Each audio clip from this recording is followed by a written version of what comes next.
Akkam jirtu kabajamtootaa fi hordoftoota madda nageenyaa oduu isinitti himaa oduu waliin ana Jersoo Wallooti. Kaaba Oromiyaa godina Wallootti namni daa'imni isaa jalaa akka malee dhukkubsate hospitaala Kamisee geesse hospitaala galchuu dhorkanii ari'an. Oduma wal fakkaatuun magaalaa Kamisee fi Baatee dabalatee labsiin uggura yeroo labsame. Bal'ina oduu kanaa Umar Sabaa waan qindeeffate qaba. Namni daa'imni isaa jalaa akka malee dhukkubsattee hospitaala Kamisee geessee hospitaala galchuu dhorkanii ari'an. Kaaba Oromiyaa godina Walloo magaalaa Kamiseetti guyyaa kaleessaa nama tokko jalaa daa'imni fayyaa dhabdee yeroo aaritiin hospitaala yaalaa Kamisee jiru yeroo geesse harmatti yaaliin hin kennamu deemi jechuun akka ari'an namni ijaan arge tokko madda nageenyatti hime. Yeroo deemi jedhaniin akka waan mana yaalaa biraa geesse jedhaniin sehee gurbaan gara kamiin geesse jechuun yeroo doktoroota gaafatu. Barbaaddu mana yaalaa dhuunfaa geessi yookaan qabaddu gali malee asitti waraanaaf malee nama tokkoof yaaliin hin godhamu jechuun yeroo itti himan. Abbaan daa'ima kun imimmaan ofirra yaasaa daa'imman isaa qabatee mana yaalaa sanii deeme. Gabaasuma wal fakkaatuun aanaa dawaa caffaa ganda doodhoo jedhamu irraa dubartiin ulfaa dahuuf ciniintiin isheetti hammaatee laaftee bajaajin hospitaala yaalaa Kamisee yeroo dhaqqabdu asitti yaalamuun hafee jira jechuun yeroo didan qaamni dubartii tanaa qabee deemu doktoroota jala kufee lubbuu ishee nuuf oolchaa yookaan mucaa lubbuu nuuf oolchaa jechuun yeroo kadhatu namni dhagahu dhabamee achii qabanii akka deeman namni ijaan arge madda nageenyatti himee jira.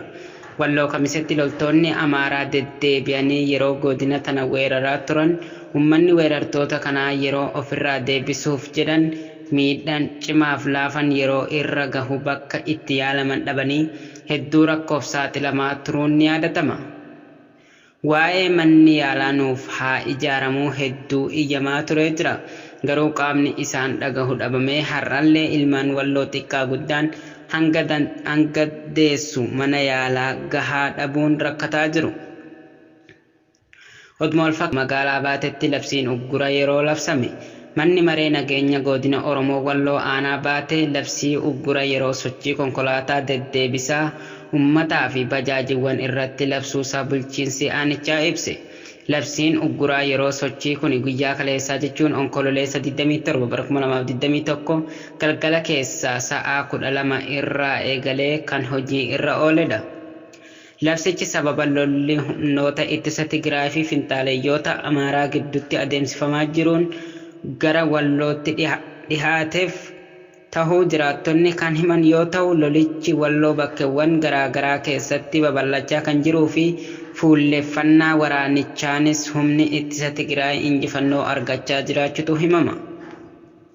Walloo kibbaa magaalaa Kutabaarii laga Amboo Marsaa fi Xiixaa bakkeewwan jedhaman lafoota humni ittisa Tigraay torban kana keessa qabatan yeroo ta'u lolichi ammallee itti hammaachuun gara magaalaa ollaattis babal'achaa jiraachuu maddeen himuun waraanni raayyaa ittisa biyyaa danuun harka kennachaa jiraachuus miidiyaaleen Tigraay gabaasani. Magaalota naannoo Amaaraa hedduu keessatti labsiin uggura yeroo sochii kanaan dura taasifamaa turuusaa gabaasuun keenyas ni yaadatama. Guyyaa har'aa biltiginnaan xiyyaaraa marsaa torbaffaaf Maqalee rukutte. Hammeenya lola kanaa hordofee dhaabni ICRDC jedhamu lolli kaaba Itoophiyaa siyaasaan furamuu qaba jedhe. Bal'ina oduu Sayyid Dawwee waan qindeesse qaba. Guyyaa har'aa sirra deebiin biltiginnaan xiyyaaraan marsaa torbaffaa Maqalee rukutte. Mootummaan biltiginnaa guyyaa har'aa marsaa torbaffaa xiyyaaraan Maqalee rukutuun gabaafame. Akka gabaasni TV Tigraay irraa bahaa jirutti biyyi xiyyaaraan ilmaan Tigraay fi qabeenya barbadeessaa jiraachuu gabaate. Ammaan duras kan xiyyaaraan rukutaa ture kuusaa waraanaatii fi kuusaa meeshaa rukutaa jira jechuun kan dubbate. Biltiginnaan garuu akka isaan haasawwan osoo hin taane lubbuu lammiilee Tigraay balaa cimaa irraan geessaa jiraachuutti dubbatama. Lammiilee nagaa beelaa fi mana yaalaa dhabee dirree irratti rakkataa jiru irratti keemikaalaan yeroo roobu Abiyyi Ahmad kun lammiilee Tigraay abdii kutachiisee gara waraanaatti geessee daraan waraanni itti cimatee aangoo isaa umrii gabaabsaa jira. Biltiginnaan ilmaan Amaaraatiin waan gaggeeffamtuuf waan har'a isinitti deemaa jiru kanas waan argaa hin jiran. Amaara akkuma waan haaraa nyaatuuf qofaa yaaduu san har'as wama amma gootu yaaddi malee hegeree biyyaatiif dandeettii yaaduu hin qaban. Hammeenya lola Itoophiyaa keessatti deemaa jiru wal qabatee warri ICRDC maal jedhan? Waraanni kaabaa Itoophiyaatti furmaata siyaasaa atattamaa barbaadaa jedha. dhaabbanni fannoo diimaa. Waaldaa fannoo addeecha diimaa addunyaa waraanni kaaba Itoophiyaatti gaggeeffamaa jiru furmaata siyaasaa ariifachiisaa barbaadaa jedha.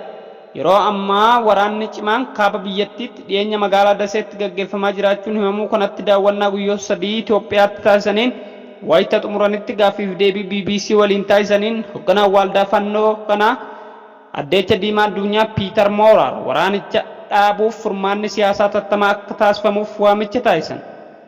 Hooggansichatti dabaluunis Itoophiyaatti lakkoofsi namoota garaagaraa barbaadan gargaarsa garaagaraa barbaadan haalaan dabalaa jiraachuu himuun rakkoolee garaagaraa biyyattii keessatti argamtu kana daraan hammeessuu danda'a jedhan. Xiinxalaan waraana Itoophiyaa kan waggaa tokko guutuuf deemu kanarratti taasisaniin haalichitti cimaa fi fedhiiwwan deeggarsa namoomaa guyyaa gara guyyaatti guddataa jiraachuu dubbatan. Akka hoogganaan kun jedhanitti namoonni miliyoonaan lakkaa'aman deeggarsa namoomaa tattamaa kan barbaadan yoo ta'u kanneen kuma dhibbootaan lakkaa'aman ammoo beelaaf saaxilamaniiru. Ajaja olaanaa waraana bilisummaa Oromoo ibsa haaraa baase uummanni Walloo uggurame diina gugate isa miidhuuf yaaluu kamuu ofirraa haa ittisuu jedhe. Bal'ina oduu akka itti aanutti isiniif dhiyaate. Ajajni olaanaa waraana bilisummaa Oromoo ibsa haaraa baaseen uummanni Walloo uggurame diina gugate isa miidhuuf yaaluu kamuu ofirraa haa ittisuu jedhe. Ajajni olaanaa waraana bilisummaa Oromoo ibsa waraana waliin Itoophiyaa keessatti adeemsifamaa jiru ilaalchisee baaseen lolli waboon geggeessaa jiru lola haqaa kan nagaa waaraa dhalachuuf geggeeffamaa jirtu. Lolli gama biraan geggeeffamaa jiru ammoo itti baha dogongora siyaasaa dawiin baroottan darban keessatti raawwatame irraa kan maddeedha jedhe. Qaamni nuti mootummaadha ofiin jedhan kan jedhe ibsi ajajaa olaanaa waraana bilisummaa Oromoo gatii ulfaataa uummanni baasaa jiru hanqachuun faallaa uummataa dhaabbatanii uummanni lola kana keessatti bilxiginnaan deeggaree hirmaachuu akka irbaata rasaasaa ta'uuf dhidhiibbamaa jiran jedhe. Uummanni Oromoo Walloo haalota sadiif dirqisiifamanii waraana kanatti hirmaachifamaa jiran kan jedhe ibsi kun hooggantoota olaanaa kana uummata Oromoo Walloof dantaa qabaachuu dhabuu isaanii uummanni Walloo daangaa Tigraay fi Amaaraa jiraachuu fi dahoo eegumsa dhabuu isaaniiti jechuun eere. Uummanni Oromoo Walloos ta'ee kan biraas bilxiginnaa fi humna addaa naannoo Amaaraa deeggaruun lola kana irratti hirmaachuu jechuun seenaa duguuggaa sanyii dhiyeenya Shawaaroobiit keessatti raawwatamee fi ajjeechaawwan suukanneessaa faannoo fi loltuu bilxiginnaa Gujii Walloo Wallagga Matakkalii fi Gindibaraat keessatti raawwatamaa jiru deeggaruu jechuudha jechuun akeekkachiisee jira. Ajajaan olaanaa waraana bilisummaa Oromoo ibsa kanaan Oromoo lola qe'ee isaatti itti dhufe of irraa haa ittisuu mirga guutuu qaba yoo jedhu qabsoon Oromoon taasisaa jiru qabsoo mirga sabaa fi mirga abbaa biyyummaa ofii kabachiisuuti. Qawween arganne hunda wal hidhachiifne of ittisuu mirga uumamaan qabnuudha jedhe.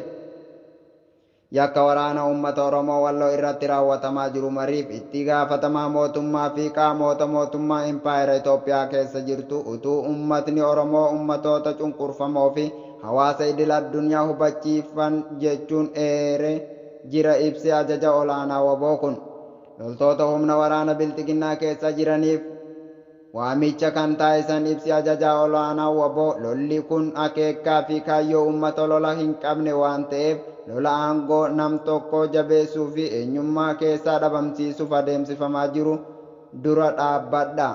Mormaa jechuun waamicha taasise. Loltoonni hidhannoo harkaa qabdan hidhannoo keessan guutuu wajjin waraana bilisummaa Oromootti dabalamaa jechuun kan gaafatan ibsi ajajaa olaanaa waraana bilisummaa Oromoo. Hawaasni idil addunyaa qabsoo ilmaan Oromoo fi saabboonni cunqurfamoo bilisummaaf hiree ofii ofiin murteeffannaa kabaja dhala namaa hundaaf taasisaa akka jiran hubachuun qabsoo humnoota cunqurfamoo fi waboo cinaa akka dhaabbattan waamicha taasise. Furmaanni rakkoo siyaasa Impaayera Itoophiyaa fi gaafii uummata guddaa keessummeessuun mirga hiree murteeffannaa dhugoomsuudha malee aangoo siyaasa harka nama tokko yookaan harka murna tokko galchuu miti jechuunis furmaata rakkoo Impaayera Itoophiyaa akeekee jira. Meeshaa lola keessaa uummata baasuu danda'u haqa nama tokkoo fi saba kabajuu wal tajjii gaafiilee siyaasa irratti keessummeeffameen fi sirna dimokiraasii dhugaa dirqisiisaa nagaa waaraa dhalachuu wal qixxummaa dhala namaa maraa keessummeessuun murteessaa ta'uu ajajni olaanaa waraana bilisummaa Oromoo ibsa kanaan hubachiisee jira.